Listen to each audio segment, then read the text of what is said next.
Ever since the very young age of 12, Mike Smith was obsessed with his metal detector.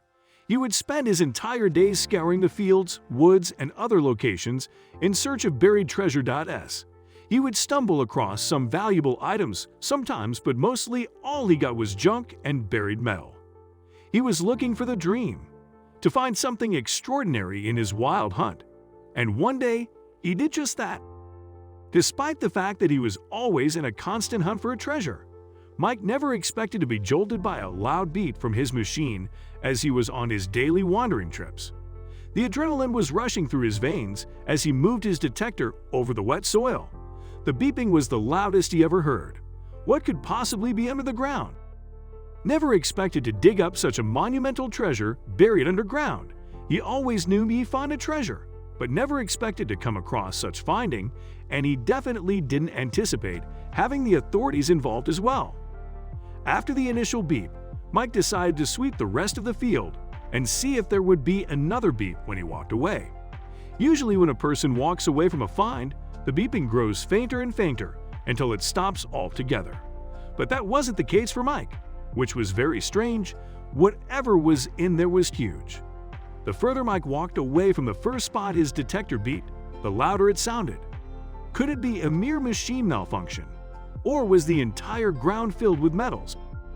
When Mike's detector started going off all around the field, no matter where he stood, he had a beep. He knew that there was nothing left to do but trust his gut feeling, and it was telling him to start digging for treasure. Grabbing his handy shovel, he started digging in the damp soil. Mike had no idea what he was about to uncover lying under his feet for long decades. Mike had found a few useless coins and old pennies in that spot before. This time, however, he had dug up something else. Very carefully, he lifted the small metallic object out of the dirt. It did look like a coin, as it had the same round shape and size. After rubbing some of the earth off the surface, an engraving began to appear. Mike flipped the object this way and that, trying to figure out what the object was. When he flipped it, he found an engraved figure on one side, while the other had some kind of message. Even though the object looked a lot like a coin, Mike was certain it wasn't a coin. The reason he was sure about it was the fact that there was a ring attached to its top, almost as if it was attached to a chain or clip at some point in time. Mike didn't take long analyzing the artifact he had in hand, as he had just spotted another object in the dirt. Unlike his first finding, this one was completely buried and stuck in the mud. As his shovel wasn't doing much, Mike decided to put it down and started digging with his bare hands. Unfortunately, even though he was full of hands digging, the object wouldn't budge, even when Mike sat back on his heels to get a better grip. No matter how hard Mike pulled, the object wouldn't move, which was odd, as the rusty old piece of metal didn't look to be that heavy. Mike was stuck, so he decided to change his plan. Mike got back down on his knees and started moving the soil around the artifact. Hypothetically, this should loosen the object enough for Mike to be able to pull it out of the ground. However, not all things in life work according to hypothetical assumptions. During his second attempt at shifting the soil, Mike started to notice that the mysterious object was actually connected to something else, which was probably why the object wouldn't budge no matter how hard and deep he dug. With more questions than answers, Mike, intrigued as ever, continued digging. What else could possibly be down there? What he was about to uncover would change his life forever. As any good treasure hunter would do, Mike continued digging around the stubborn object. After some time of digging, he came across yet another object and then a third. And that's when he realized that the mysterious round objects were, in fact, links. The question that begged the answer now was, what on earth could these chains have been used for? And why were they buried so deep underground? As Mike dug up more and more of the mysterious links, they seemed to go on forever, as he only kept uncovering more and more. That is until he came to the end of the ancient chain. As the sun started to sun, Mike knew it was time for him to pack up and leave. Whatever was buried beneath him was going to have to wait until sunrise. As Mike lay in bed that night, an incredible flow of thoughts overwhelmed him. Was he going to uncover something as old as time? Was his discovery going to make the world change? Could his discovery be one of those ancient burial chambers? As frightening as that thought was, Mike was more eager than ever to get back to the farm and uncover more of the mystery. Right at sunrise, Mike was out the door, heading straight for the exact same spot he left the mysterious chain that was nagging at him the entire night. He desperately needed to find out what was on the other end and why it was so heavy. Mike found his site exactly the way he left it. He could know for sure that there was no one sniffing around his previous findings. As more links popped out of the ground, he noticed something odd. There was a big hole beneath the chain. Without a second thought, Mike thrust his shovel into the hole, hoping that it would help with leverage. He never imagined that the ground would open up beneath his feet. Mike fell straight through the ground and landed only a few feet below the surface. He wasn't injured and was still wearing his backpack that held a flashlight. Turning the flashlight on, Mike realized that he hadn't fallen into any hole. He was actually in a chamber of some kind. As he took a closer look at the floor, walls, and ceiling, fear began to creep into Mike's chest and his heart started racing. What had he accidentally uncovered beneath the farm? As he further inspected the cavern walls a bit closer, he discovered strange scratches littering almost every surface. Even though they were strange, something about the frantically scratched markings felt familiar, almost as if Mike had seen them somewhere before. He went to the wall with the most vivid markings and ran his fingers over them. As he took in the etchings, he realized that his fingers formed VV. It didn't take long for him to realize the V's were repeated over and over dozens of times all over the chamber walls. The haunting V symbol started to make Mike uneasy, and he was actually starting to get the fright of the odd place. The markings were all over the cavern walls, and the symbols seemed to be scratched into the stone by someone with trembling hands. Mike had no idea what he had come across, and he was definitely not prepared for the big reveal. Being the treasure hunter that he is, Mike decided to follow the markings and see where things would lead to. The markings led him to yet another hole in the ground with something entirely covered in mud at its entrance. Mike couldn't keep the shock off his face when he finally chalked up the courage to wipe the mud off of the new discovery. Underneath all of the hardened earth was something brown and hard. Mike knew exactly what he was looking at but didn't want to believe it. Mike knew the laws that came with discoveries such as this, and he knew that he had no choice but to let the authorities on his finding. What first started as a casual afternoon excursion soon became a frightening discovery of many human remains. There were a number of possible reasons as to why someone would be buried beneath the farm, and each one was more frightening than the other. Coming out of his thoughts about the reasons why human remains would be buried in such deep chambers underground, Mike realized that he was actually still holding the object. The human remains were still in his hands. The artifact removal process first started in June, 4 months after Mike's February discovery. With the proper game plan and excavation instruments, archaeologists were able to uncover 2 rusted chariot wheels, confirming that they were about to discover something huge. Mike had to call someone to come for help. Not only was he down in a dark hole with no way to get back to the surface, he had also just stumbled upon human denture, a lot of it. He dropped everything and scrambled for his cell phone.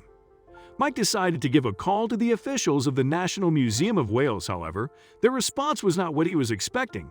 It was disappointing to say the least. The officials laughed at him, not believing one word he was saying about the discovery he made, thinking it was nothing but a prank call. What the archaeologists said at the time was that because there had never been a find down here before, they didn't believe it, Mike said during an interview. He had to change their opinion about his findings. The question was how. Then it came to him. Mike forgot to mention that he had actually found human remains, and not just an ancient chain and weird engravings in a cavern underground. Once he mentioned that crucial detail, the officials at the museum were no longer laughing. They knew something was up. Mike sent them his exact location and awaited the scientists and rescue party. When the museum officials and archaeologists finally arrived at the site, they were in complete awe. In an interview, Mike said, the look on their faces when they saw it said it all. Aside from the authorities taking Mike seriously, he was glad to have someone to rescue him from the grave he was almost buried in. Going back to the initial discovery of the rusted chain, Mike made peace with the fact that he would never figure out what the chain was used for, let alone what it was attached to. Luckily, everything changed with the help of the museum professionals. In an interview, Mike said, "My first find was a Celtic horse harness junction piece. When I found it, my friends said I would never top it, but the next day I went back and found the rest. Talk about proving your friends wrong." According to the archaeologist Rachel Hall, the connected V-bead is actually called a witch mark. They were meant to keep witches from entering a building, and the specific engravings Mike found are known as Marian marks. Believed to be the initials of the Virgin Mary, the mark is meant to protect the site. The cavern markings were different though. They were scratched into the wall frantically, and they were all over the place, not just in one specific place. Archaeologist Alison Fearn believes that the 14th and 18th century markings were the townspeople's way of keeping demons from gracing the earth. Considering that the markings are carved into most of the available surface of the cavern, Mike agreed with the theory. Townsfolk must have thought that the chamber was the entrance to the underworld, which is a thought that was not taken lightly in 14th century Europe. And that's not everything Alison detected from the Virgin Mary symbols. There was more to it. Even though the markings tend to symbolize protection against demons and other evil spirits, there was another theory. Some believe that the village of Pembrokeshire was facing an onslaught of famines, disease, or poverty, all of which can be blamed on evil forces. John Charlesworth, a retired professor of the New Testament language and literature, explains that the superstitious nature surrounding the symbols probably engulfed the townspeople. The location of the village, along with the deep cavern, made them fearful of the unknown. There was more to uncover, and they weren't ready for what they were about to find. Despite the fact that the townspeople believed the cavern to be the home of demons, or at least the entrance to their world, either a queen or chieftain was definitely buried with their chariot at Mike's site. Mike said, "I knew the importance of them straight away. I'd read all about chariot burials and just wished it could have been me. So finding this has been a privilege." Archaeologists believe that the chariot is 2,500 years old, and contrary to what Mike originally believed, there were actually no human remains. The tooth Mike found belonged to one of the horses that was buried alongside the queen or chieftain and the chariot. And after further research, he found out that high-ranking officials of the Iron Age would typically be buried with their weapons, chariot, and their horses. Mike explained that in a typical burial, the chariot wheels would be laid flat. However, this was not the case with his discovery. He believes that instead of the high-ranking official being buried next to the chariot, they were buried inside the chariot, sitting straight up. After learning more about his discovery, Mike couldn't believe that he was able to uncover such a rich history only with his metal detector. And this was only the beginning. After museum officials roped off the area to the public, they'd brought in the big instruments. The real excavation work was about to begin. Considering all of the tiny artifacts Mike has stumbled across, a ground-penetrating raider over the farm was necessary to uncover everything that was buried. After surveying the land, the archaeologists uncovered what could be described as a ditch ring. The ring was a 12-meter circle that surrounded the site. What's more interesting is that it wasn't the only one. Researchers found 2 more burials, both of which were located in ditch rings. This made them come to the conclusion that Mike had stumbled upon a Celtic settlement that has stayed hidden for quite a while, waiting for Mike's detector to come across it. Mike was able to dig up around 3 to 4 other items, including a brooch, tool handles, and bronze bits. "I still can't believe it," Mike said. "Obviously, I've read other people's finds. I've watched them on the telly, and I've always thought I wouldn't mind finding that it's still surreal and life-changing." He didn't even know half of it. Adam Gwilt, the principal curator of prehistoric archaeology at the National Museum of Wales, explained that the findings were probably witness to some great historical events of the time, as Iron Age people defended their ways of life and identity from the expansion of the Roman Empire. The project was going to take a lot of funding, and Adam and his team had been working with multiple partners to pursue a full investigation of the artifacts. There was an entire history chapter hidden underground, and it was going to need a lot of work to uncover fully. Keeping his eye on the prize, Mike expected at least a 6- or 7-figure payout for his discovery. Of course, he had to split his earnings with the landowners, but even in that case, He was going to get quite an amount. Mike explained that it's the biggest ever metal detecting find, as in there's never been a chariot ever discovered by a metal detectorist. There have been hoards found, but never anything like this.